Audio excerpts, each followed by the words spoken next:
اعوذ باللہ من الشیطان الرجیم بسم اللہ الرحمن الرحیم۔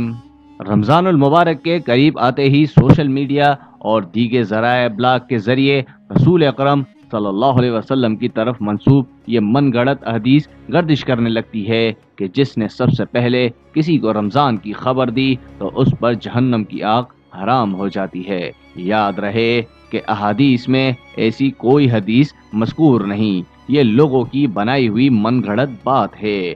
رسول اکرم صلی اللہ علیہ وسلم کی طرف ایسی بات منسوب کرنا جو آپ صلی اللہ علیہ وسلم نے ارشاد نہ فرمائی ہو، نہ صرف گناہ بلکہ بڑے وبال و عذاب کا سبب ہے۔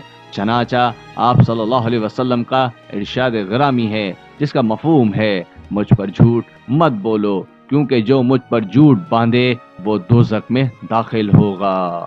آپ تمام حضرات سے گزارش ہے کہ کوئی بھی حدیث بنا کسی تصدیق کے آگے فارورڈ نہ کریں، کیونکہ اسے آگے جتنے لوگ پڑھیں گے ان سب کا گناہ بھی آپ کے ذمے ہوگا۔ امید کرتا ہوں یہ مختصر سی ویڈیو آپ لوگوں کو پسند آئے گی۔ ویڈیو اچھی لگے تو اسے لائک کریں اور دوسروں تک شیئر کریں، کیونکہ اچھی بات پھیلانا صدقہ جاریہ ہے۔ اور مزید اسلامک ویڈیوز کے لیے ہمارے چینل اسلام کی باتیں کو سبسکرائب کرنا مت بھولیں۔ جزاک اللہ۔